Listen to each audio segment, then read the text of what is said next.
There are many ways a person can have a bad day. They can spill coffee on a freshly pressed uniform. They can accidentally insult their boss during a performance review. They can get punched through 3 mountains by an angry Saiyan during a routine sparring session and subsequently fall through a crack in dimensional reality that spits them out at terminal velocity directly above a packed sports stadium in a country they have never visited, in a universe that operates on entirely different physical laws. Krillin was having that kind of day. He hit the arena floor with enough force to crater the concrete 6 inches deep, sending a shockwave of dust and debris rolling across the stadium like a miniature bomb had gone off. The crowd went completely silent. 20,000 people stared at the small, muscular, entirely bald man now kneeling in a smoking hole at the center of UA's Sports Festival arena, blinking slowly, patting the ground beneath him as though confirming it was real. It was real. It was very real. And it was very, very not where he was supposed to be.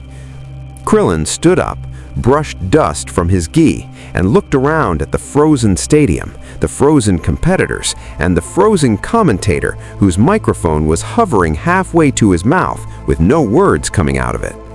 He tried to reach for his ki, the familiar warmth that lived in his core, that hum of energy he'd spent decades cultivating through brutal training and near-death experiences, and one extremely traumatic encounter with a magical wish-granting dragon. Nothing. Silence. Like reaching for a light switch in a room where the wiring had been completely removed.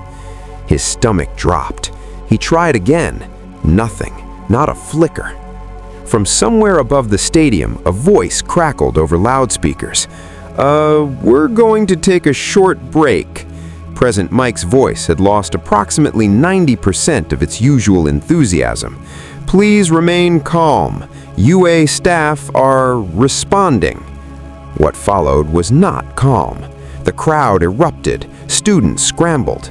3 pro heroes who'd been sitting in the faculty observation box were on their feet and moving before the dust had fully settled. Krillin watched them come, these strange people in costumes, some of them with features that looked distinctly non-human, and raised both hands in the universal gesture of, "Please don't hit me, I am confused and unarmed." A large man in a yellow sleeping bag dropped from the stands and landed 12 feet away, regarding Krillin with the flat, exhausted eyes of someone who had already decided this was going to ruin the rest of his week. "Don't move," the man said. Krillin looked at the crater he was standing in. He looked at the 20,000 people watching him. He looked at his own hands, which were trembling slightly, not from fear, but from the deeply unsettling absence of everything he'd ever relied on. "Wasn't planning to," Krillin said honestly. If you want to see more characters enter different universes, hit that subscribe button and drop the name of a character and the universe you'd want them to see them in down in the comments below.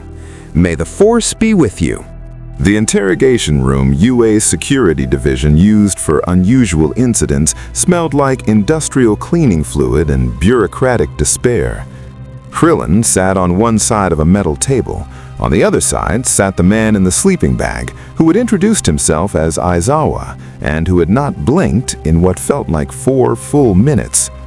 Beside Aizawa stood a police officer with a notepad, a Quirk registration official with a tablet, and a woman in a heroic costume who kept glancing at Krillin's forehead, the way people glance at something they can't stop noticing but feel rude for staring at. "Name," Aizawa said. "Krillin." "Last name." "Just Krillin." The police officer wrote something down. The Quirk registration official frowned at his tablet. "Country of origin," Aizawa continued. "Earth." A pause. "Possibly a different one." Nobody in the room looked pleased by that answer. The registration official leaned forward. "We need to log your quirk for our records. What is it?" Krillin opened his mouth, closed it. "I don't have one." The official stared at him. "Everyone has a quirk, or they don't, in which case they're registered as quirkless." He tapped his tablet. "You're not in our system at all. You don't exist." That's a little harsh, Krillin said. I'm being literal. Aizawa's eyes had not moved from Krillin's face.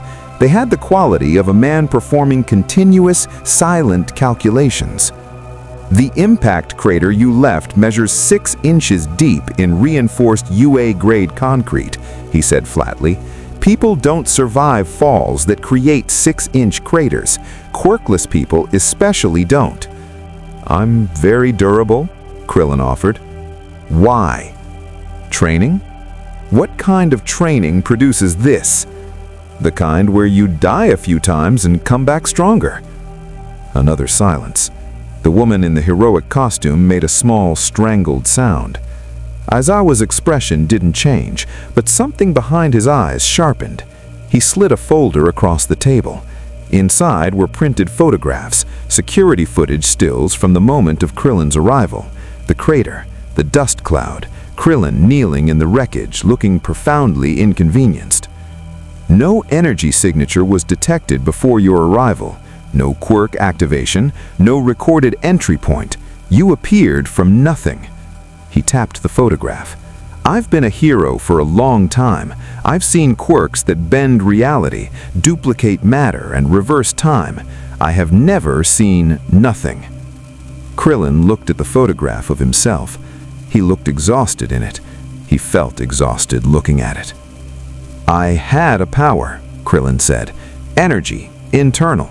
I could fly with it, fire blasts, sense other people's presence. When I came through whatever that was, he gestured vaguely at the ceiling, indicating the general concept of dimensional catastrophe. It was gone. I can't feel it anymore.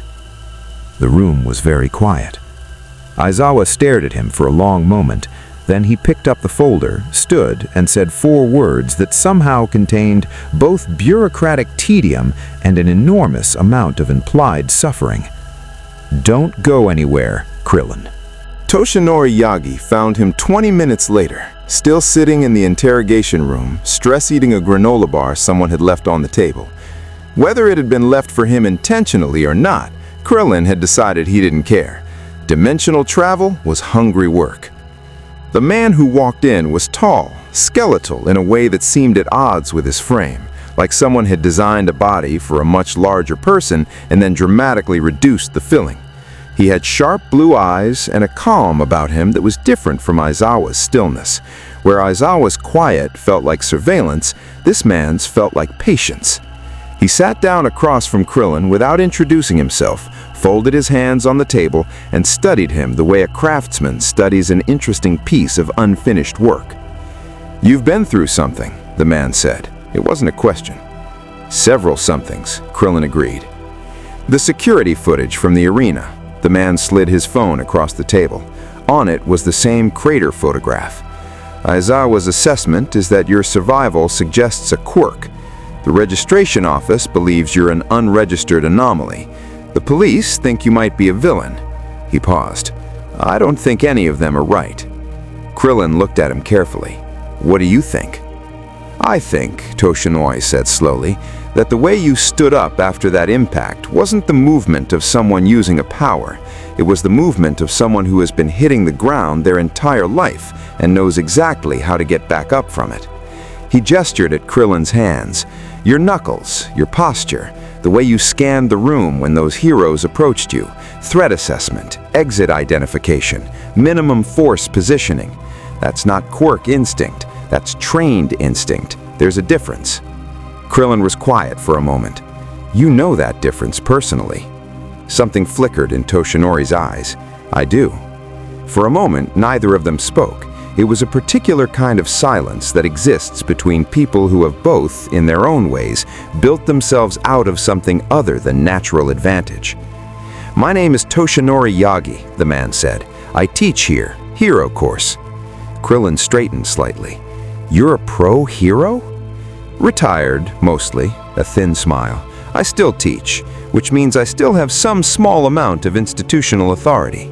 He retrieved his phone. I'd like to propose something to you before Aizawa comes back with whatever plan he's currently constructing, because I promise you his plan involves significantly more paperwork and significantly less compassion than mine. Krillin leaned forward. I'm listening. You need legitimacy in this world if you want resources to find your way home. Documents, contacts, access. Toshinori looked at him steadily. And I suspect you need something to do.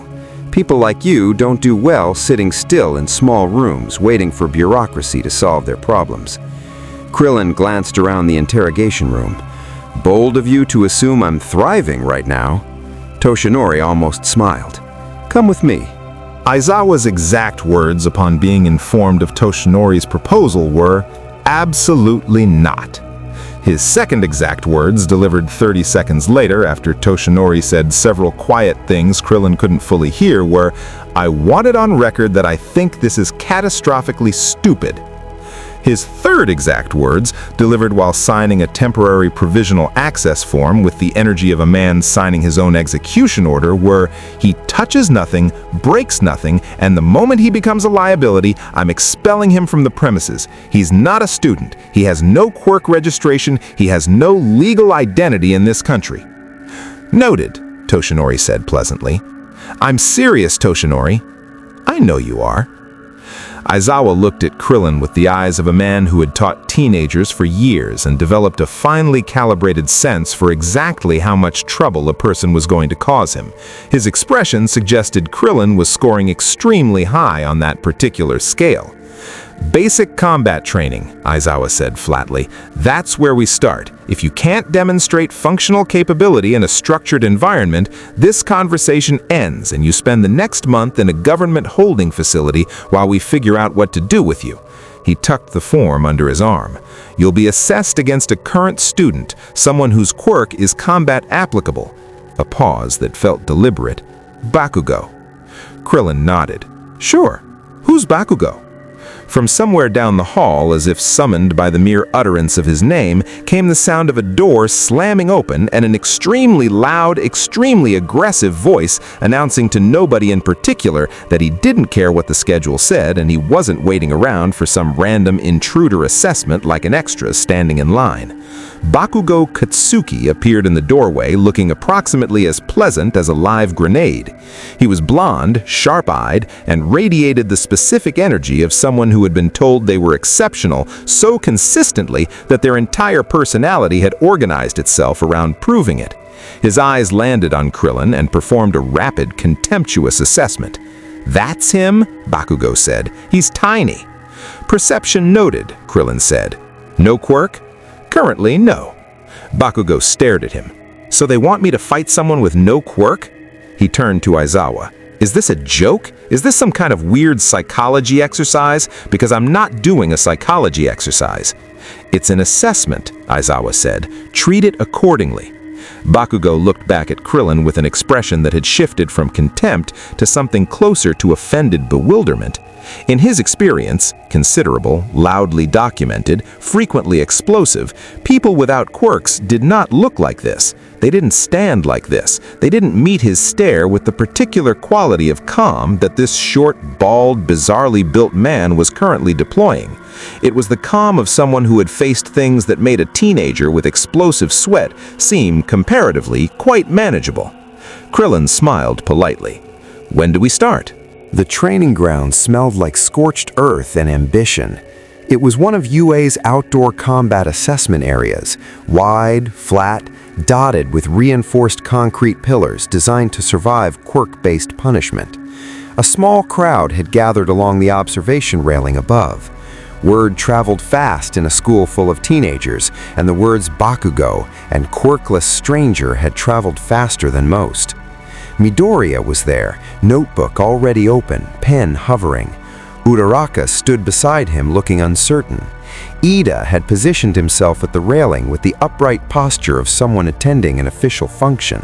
Several others clustered nearby, trading whispers. Below, Bakugo rolled his shoulders, detonated a small test explosion in each palm, and looked at Krillin the way a professional chef looks at a meal they've been asked to prepare from suspiciously low-quality ingredients. Aizawa stood at the edge of the area, arms folded. Standard assessment rules. No lethal force. Engagement ends when one participant cannot continue or concedes. Begin. Bakugo moved immediately. No posturing, no speech. Whatever else he was not someone who wasted time performing before a fight. He launched forward with an explosion-assisted leap, palm extended, a close-range blast designed to end assessments in under 4 seconds. It connected with nothing. Krillin wasn't there. He had sidestepped with the kind of economy that doesn't look impressive until you process that he'd moved before the jump had fully extended, reading the body, not the motion. He was standing 2 feet to Bakugo's left, hands loose at his sides. Bakugo spun, another blast, wider. Krillin ducked under it, stepped inside the arm's reach, dangerously close, intentionally close, and used Bakugo's own rotational momentum to redirect him sideways. Not a throw, a suggestion. Bakugo stumbled 2 steps and caught himself, which was frankly faster than most people managed. "You're good," Krillin said, and meant it. "Shut up," Bakugo said, and attacked again. What followed lasted 4 minutes and 37 seconds, which the observation deck experienced in near total silence. Bakugo was extraordinary, genuinely, objectively extraordinary. His quirk provided propulsion, ranged offense, and combat instinct sharpened by years of relentless training. He adapted between exchanges, adjusted his angles, varied his timing. None of it landed. Krillin moved through the assault the way water moves around stone, not because he was faster in any supernatural sense, but because he understood bodies. He understood weight distribution and overextension, and the half-second window after a major attack when even exceptional fighters are momentarily committed. He had learned these things from people who could destroy planets. Bakugo was terrifying by any reasonable standard. Krillin's standard was not reasonable.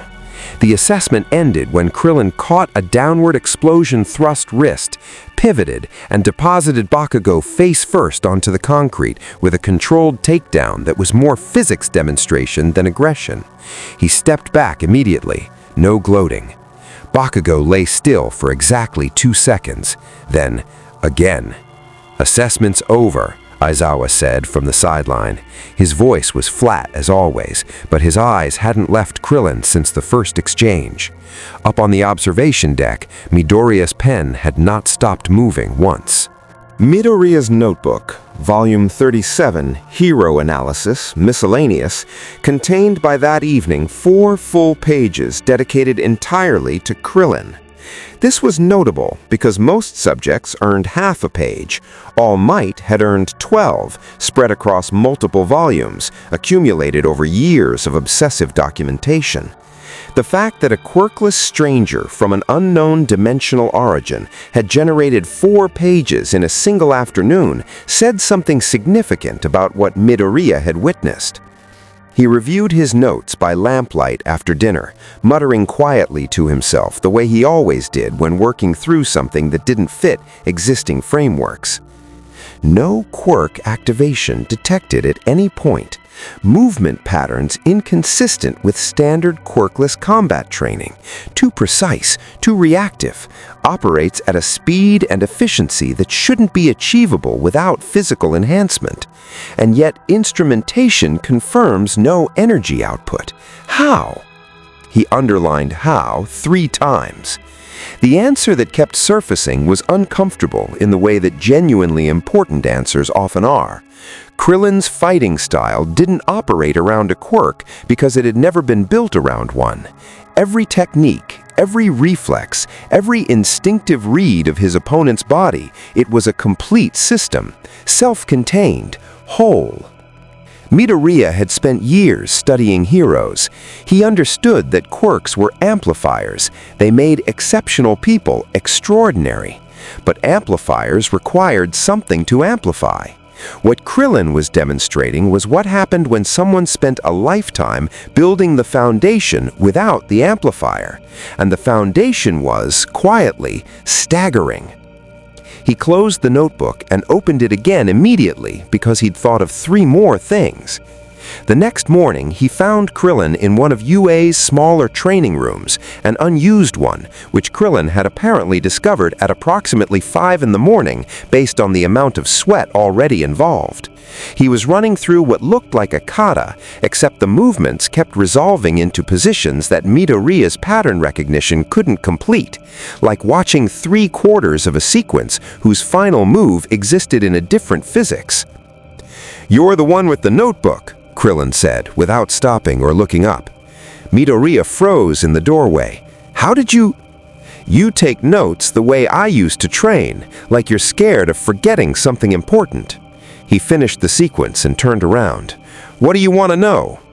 Midoriya opened his notebook, then, overwhelmed by the volume of questions inside it, closed it again. "Everything," he admitted. Krillin almost laughed. It was the most genuine reaction he'd had since arriving, something about the kid's earnestness landing in a familiar place. He'd known someone like this once, someone who wanted to understand everything badly enough to write it down. "Sit down," Krillin said. For 2 hours, Krillin talked about what training actually meant when there was no shortcut available, about building sensitivity to your own body's limits so completely that the limits became information rather than obstacles. Midoriya filled 6 pages and asked 17 follow-up questions, and somewhere around the 8th page began writing something in the margin that wasn't analysis. It looked like it might be hope. The decision to allow Krillin unofficial participation in the remaining sports festival events was made in a closed administrative meeting that lasted 45 minutes, generated 11 pages of liability documentation, and reportedly ended with Principal Nedzu smiling in a way that made 3 senior staff members deeply uncomfortable. The public announcement was characteristically understated. An additional competitor had been cleared for participation on an exhibition basis, no quirk category, purely technical assessment purposes. The internet, predictably, lost its mind. By the time Krillin walked into the stadium tunnel for the first event, an obstacle and pursuit relay designed primarily to showcase quirk versatility, the crowd noise had developed a specific quality. 20,000 people who hadn't been sure how to feel about the crater incident had spent 48 hours watching security footage clips, reading commentary threads, and in many cases watching the Bakugo assessment footage that a student had very illegally recorded and posted, whereupon it had accumulated 2 million views before UA's legal office could blink. The bald man who moved like water, that was what they were calling him. Krillin stood in the competitor lineup and looked at the obstacle course laid out before them. Suspended platforms, narrow traversal beams, wind-generating columns set to activate at irregular intervals. It was designed for people who could fly or phase through objects or generate propulsion. It was, objectively, not designed for him. He studied it for 30 seconds with the focused attention of someone calculating tolerances. Then the horn sounded.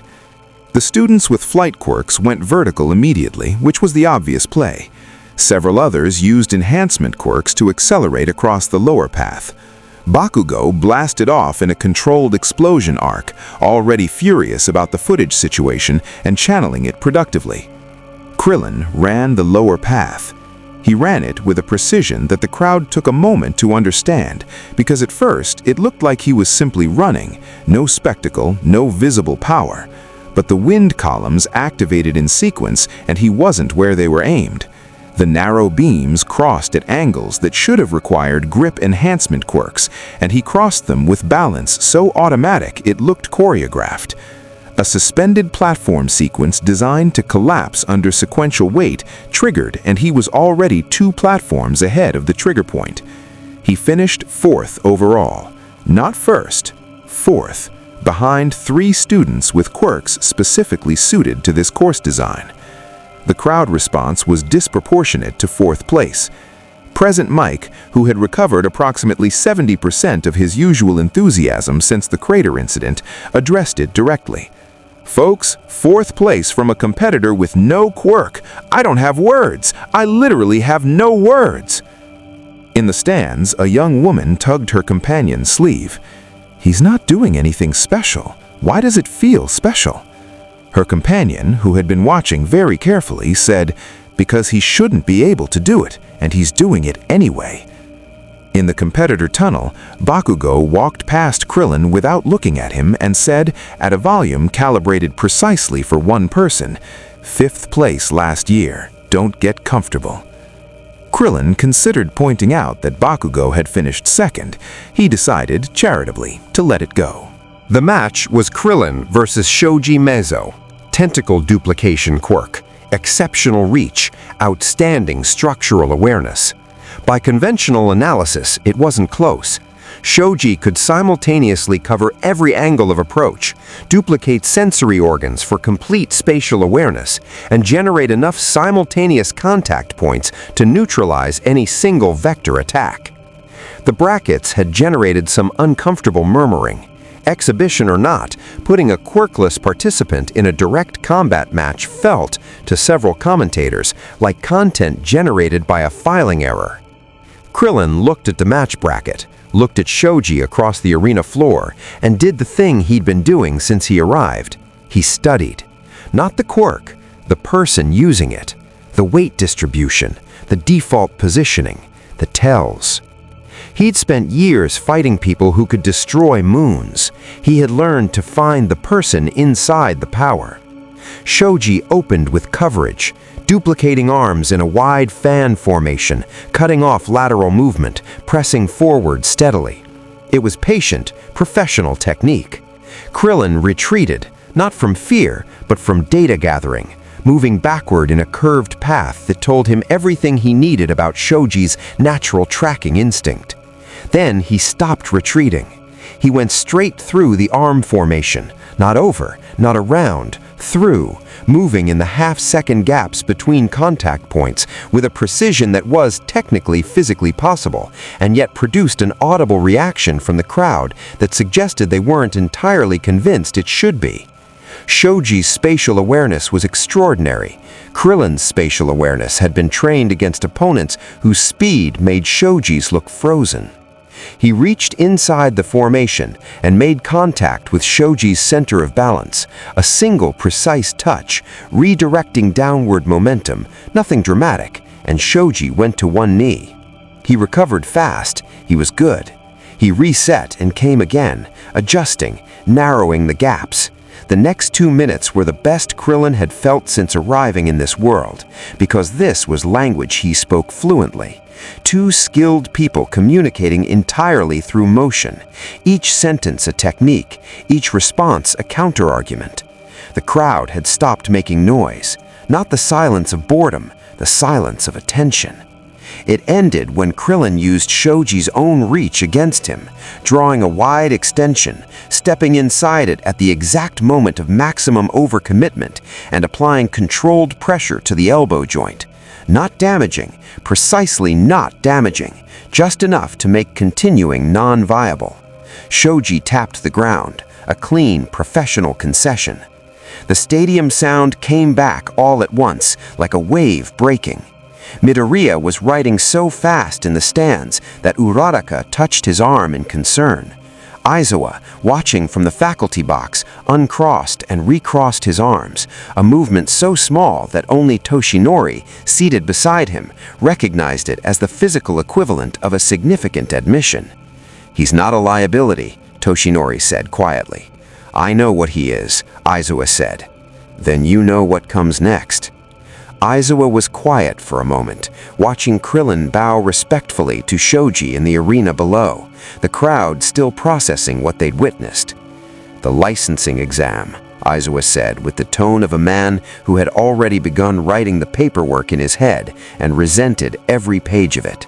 The Provisional Hero Licensing Exam took place at a facility 2 hours outside of Musutafu, a sprawling assessment complex designed to simulate urban emergency conditions with uncomfortable accuracy. Fake storefronts, collapsible infrastructure, civilian role players seated throughout. The exam's core requirement was straightforward in theory and brutal in practice. Locate civilians in distress, neutralize threats, demonstrate hero-grade judgment under pressure. Krillin was not, technically, supposed to be there. He was present in the capacity of observational support, a classification that Aizawa had invented specifically for this situation and which existed in approximately 0 official regulatory documents. It meant Krillin could accompany Class 1A through the facility without interfering, without engaging, and without doing anything that would generate additional paperwork. This plan lasted 19 minutes. The villain scenario, seeded into the exam by the licensing board as a standard escalation test, was supposed to be a contained situation. 2 actors in villain designations causing a localized disturbance in the facility's commercial district section. Manageable, calibrated to student level. What nobody had accounted for was that one of the actors had been replaced.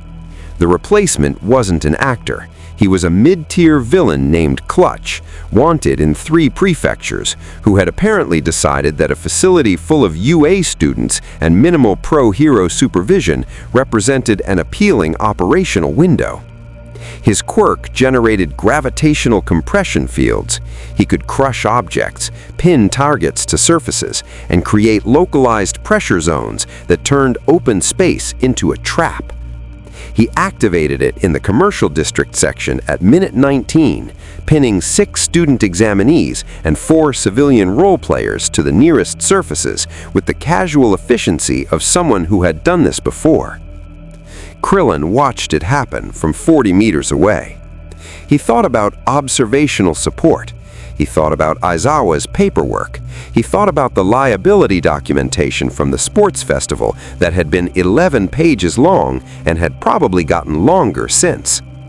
Then he looked at the 6 pinned students, among them Midoriya, straining against the gravitational field with everything One for All could generate, not quite enough, and stopped thinking about paperwork entirely. He moved. Without ki, he couldn't fly, couldn't blast, couldn't sense energy signatures or perform the kind of physics-defying intervention that had been his standard operating mode for decades. What he had was acceleration, trajectory, and a lifetime of learning how to get from where he was to where he needed to be in the shortest possible path. He covered 40 meters in the time it took Clutch to register that something was incoming. The thing about gravitational compression fields Krillin had assessed in the first 3 seconds of observation was that they required directional focus. Clutch was maintaining 6 simultaneous pins. That was attention distributed 6 ways, which meant there were, theoretically, gaps. He found one. He went through it. What followed was not elegant. Without ki, it couldn't be elegant. It was close quarters and desperate and purely technical, a street-level brawl against someone significantly more powerful than a teenager with explosive sweat. Clutch activated a compression field at point-blank range.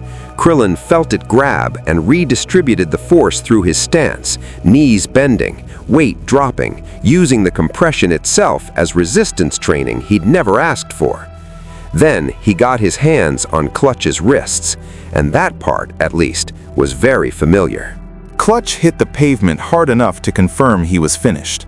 The gravitational fields collapsed simultaneously. 6 students dropped from walls with varying degrees of dignity. Midoriya landed in a controlled roll, Bakugo landed in a controlled explosion, and someone who was not Bakugo landed directly on their face and chose not to acknowledge it. The facility went quiet in the way spaces go quiet after something has been definitively resolved. Krillin stood over the neutralized villain, breathing harder than he'd like, one hand pressed to his side where the compression field had done something unpleasant to 2 ribs. Not broken, probably not broken. He'd experienced broken ribs before and they'd felt considerably worse, though the comparison pool was admittedly skewed by having sustained them during fights with people capable of destroying planets. Midoriya reached him first. "Are you... your side?" "I'm fine," Krillin said, which was what people said when they were approximately 70% fine and preferred not to discuss the remaining 30. Bakugo reached him second. He stopped 3 feet away, looked at the unconscious villain, looked at Krillin, and said absolutely nothing. From Bakugo, this was essentially a formal declaration of respect. The licensing board officials arrived 4 minutes later.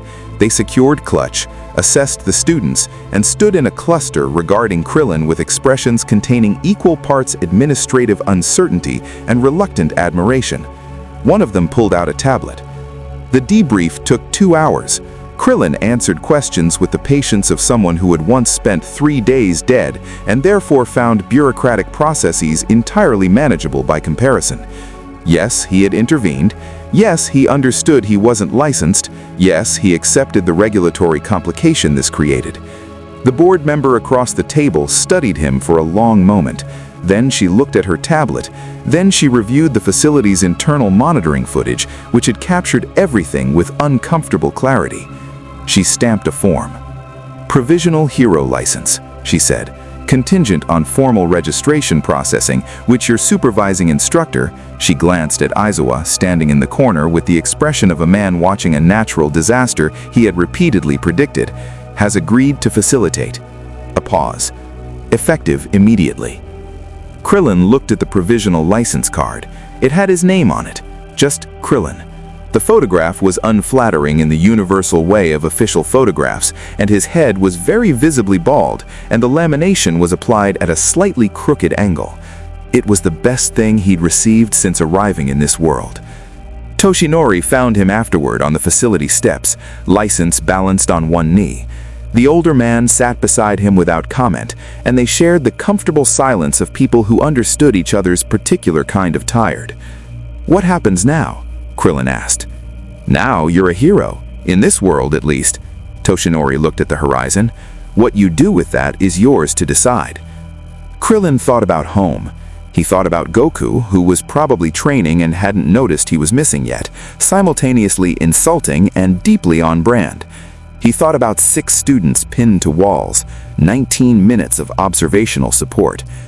"I should find out if there's a permanent licensing process," he said. Aizawa, passing behind them without stopping, said, 47 additional regulatory requirements. I've already started the list." Krillin almost smiled. "Of course you have." Krillin's provisional license was processed, laminated correctly this time, and filed under a registration category that UA's administrative office had to create from scratch. The field read, Origin, unverified. Quirk classification, none. Combat rating, anomalous. Anomalous. He'd been called worse. Class 1A's response to his presence had settled into something that resembled, improbably, normalcy. Midoriya continued filling notebooks. Bakugo continued pretending the assessment match hadn't happened while training noticeably harder in the early mornings. Uraraka asked Krillin once, quietly, whether it ever got easier, fighting without a power you'd lost, and he told her honestly that it didn't get easier, but it got more familiar, which was a different thing and sometimes enough. Toshinori visited him twice weekly. They didn't always talk about heroism. Sometimes they talked about what it cost to carry something heavy for a long time, and whether the carrying had been worth it. These conversations never resolved cleanly, which was, Krillin suspected, the point. Somewhere in the physics of this world's dimensional boundaries, something flickered, a distortion, faint, irregular, present in the readings of 2 separate research facilities that didn't know the other was measuring it. Neither filed an urgent report, neither recognized what it was. Krillin didn't know about it yet. He was busy. 47 regulatory requirements, a training schedule, and a growing suspicion that Bakugo was deliberately showing up to early morning sessions just to have someone worth pushing against. But the distortion was there, patient, getting slightly less faint each week. And in a different sky, in a different universe, someone with spiky hair and an appetite best described as catastrophic had just noticed something was missing.